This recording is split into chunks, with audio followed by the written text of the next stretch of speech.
When life gets unpredictable, preparation matters. In medicine, it's all about staying alert, ready for whatever comes through the door. On the road, it's no different. That's why Volvo designs vehicles to help anticipate risk, reduce harm, and protect lives. The Volvo XC90's advanced safety systems inspire confident decisions wherever the road takes you. The Volvo XC90, for life. Proud sponsor of the Pit Podcast. Learn more at volvocars.ca/safety. In the meantime, Scott Reid is standing by. He's our CTV Political Analyst, former advisor to Prime Minister Paul Martin. And our feature, as always, is brought to you by Guaranteed Industries and Canair, who'd like to remind you, book your spring air conditioning maintenance now. Your tune-up. No sense in waiting. Give them the call, 514-342-3400 or online, guaranteedindustries.com.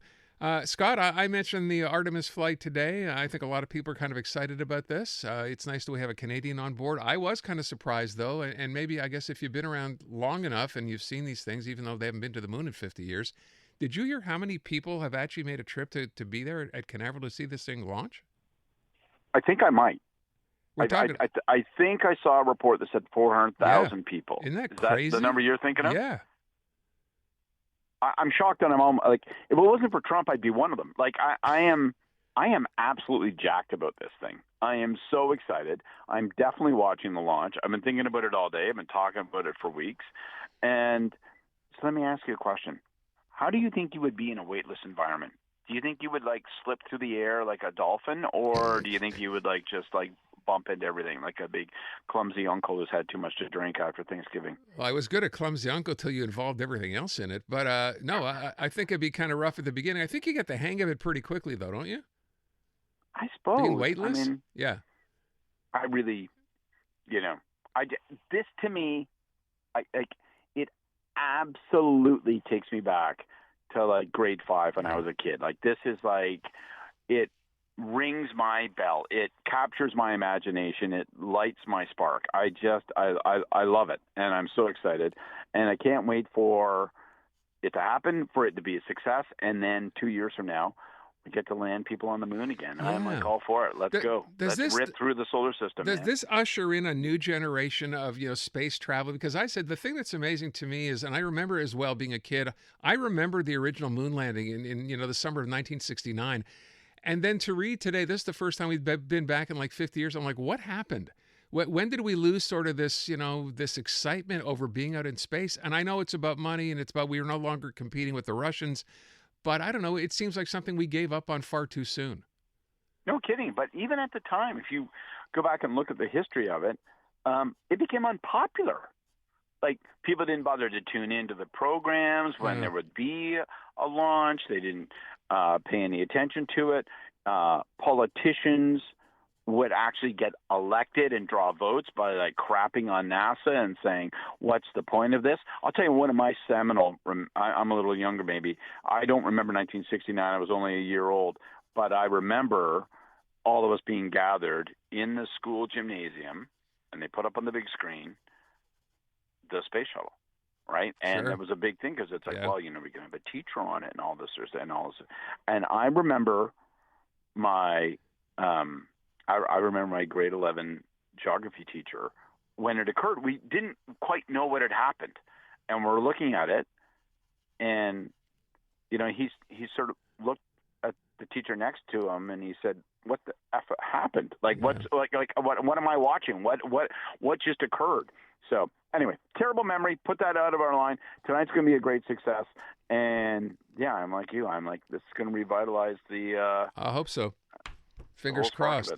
Yeah, I love that line when they first started talking about, eventually sending men to Mars or people to Mars, and said they wanted to take a survey of how many people would go. And you think, well, first of all, you're not coming back. And so many people, put their name down, say, I'm in. Let me know when it's time to go. I'm ready to go. I found that amazing. The moon is going to be colonized at some point, but you can probably get a return flight. Going to Mars, not the same.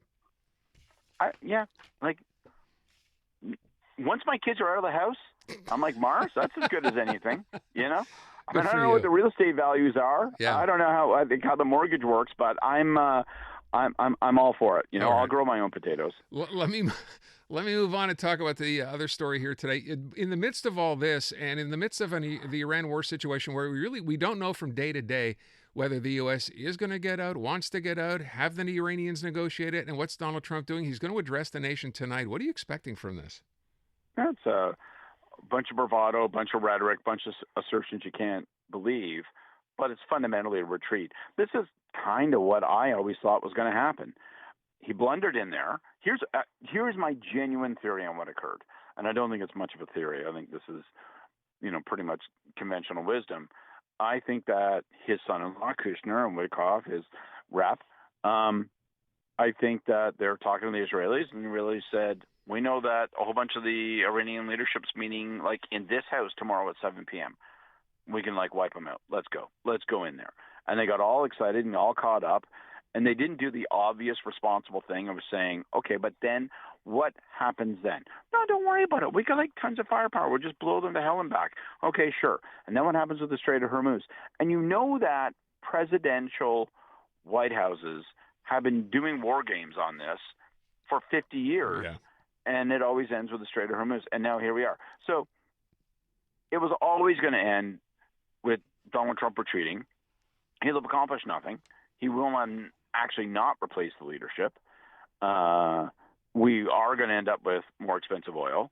It is going to make his political situation more tenuous. And so he's just going to it's going to be Greenland again. You know what I mean? He's going to pretend that he won something and he'll retreat, except the stakes are so much higher and it's destabilized the world. And the thing I'll be watching for is whether or not he craps on NATO and actually pledges that, if NATO doesn't do A, B, and C, I'm going to withdraw from NATO. But this guy is, what a reminder he is. When it comes to schools of thought about history, great events versus great men, this guy tells you that one man can just burn things to a cinder. Stunning. Do you, I want to belabor the point, but with respect to Iran, are you buying any of this thing about we're talking to someone, they want a ceasefire? I can't tell you who we're talking to because that would betray. Do you buy any of that? Sort of. But remember, I worked for the Prime Minister during the Bush years, George W. Bush. I can remember going down to the White House and we talked to them and they're like, we're going to set up, democratic movements and all this. So they will find people to talk to. I think what's happening is that behind the scenes, Pakistan has become an interlocutor with certain people who are Iranian. But do I think that those people actually pull any levers of power? Do I think that they have any ability or authority? No, I think Trump will talk to anybody. I think his ability to say, and his willingness to say, I've been talking to the Iranians and they agree to this. But those people might have zero swing. So, you got the fog of war, which encourages skepticism. You've got Iranian leadership, which you can't believe what they say. And now you have a White House, which sadly, you can't believe a thing they say. So we're just sitting around eating a big bowl of lies, and we have no idea what to believe. All right, last thing I want to touch on. I just heard this very quickly this morning on the trade front. News reports out of the U.S. Pointing out abusive practices by Canada against the U.S. Now, remember, for the most part, I'm not sure how many provinces are now still involved, right? The idea of pulling all U.S. booze off shelves here. And then a question that came up at you about a week or so ago, are the Mexicans making more headway in trade negotiations than we are? So, super interesting issues, I think, and obviously very important. First of all, this is the annual report of the USTR, the United States Trade Representative, and it drives me bananas. They're complaining that we have buy Canadian policies. So this is like a guy cross-checks you in front of the goal. You turn around and push them, and they go, how dare you push me? I'm going to file a formal complaint against you for pushing me. Yeah. And you're like, hey, jack off. You just hit me with your stick. That is exactly what's going on, right? They absolutely hammer us with tariffs. We go, you know what, maybe we'll do a modest suite of responses. And then they say, my God, we have been abused. On the Mexican thing, I think it's interesting. It is going to invite legitimate questions as to whether or not Mexico has the inside track. Are they negotiating in a way that could end up with them being privileged? Clearly, the Americans are talking about it. They are broadcasting the fact that, the Canadians are hard to deal with. And I don't know, is it just that our issues are harder? Is it that we're tougher negotiators? Is it that they're mad about Davos, that they want to take it out on us? Or is it to our advantage? Or are we better off to not have a deal? Because everybody who's had a deal with Trump got screwed. Yeah. Economic, EU, everybody. So are we better off, even though we kind of worry about it, are we better off to not get a deal now? Because the closer we get to the midterms, the more that oil is high and gas is expensive and food prices soar during the summer, which is all going to happen thanks to this foray into Iran. Do we end up in a situation where the political pressure on Trump domestically means that we end up getting a better deal? So it's better to go second than first. I don't know. I really don't. And I do think the government should have to answer questions on this. I think they should have to offer a point of view. And I know how dangerous that is for them because Trump listens and then reacts.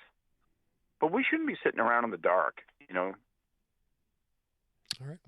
I just want to point out, I'm seeing a note go by right now, Scott. NASA troubleshooting an issue with the flight termination system. A critical safety component. The FTS is designed to safely stop the rocket if it veers off its planned path to protect people or property on the ground. To help fix the issue, they are bringing in a piece of hardware originally used on space shuttle missions. So that's the latest on that potential liftoff. Have to see what this does, if it affects them leaving today or not. Imagine if you're Jeremy Hansen. You're in that suit, you've been sitting in that thing, you're all jacked up. Like, it's showtime, man. And then you have to, but, safety first. So, Scott Reid. Scott, thank you so much. Appreciate it. Experience Bruno Mars live in Toronto. Guess who's back again? iHeartRadio wants to send you and a friend with flights from tripcentral.ca. 2 nights at Sheraton Centre Toronto. Tickets to Bruno Mars and $1,000 cash. Don't believe me, just watch. Download the free iHeartRadio app. Listen to iHeart New Music for 10 minutes. I'm coming to get you. Win your way to Bruno Mars. Will you be there? Oh, I just might. Every day you listen is another chance to win.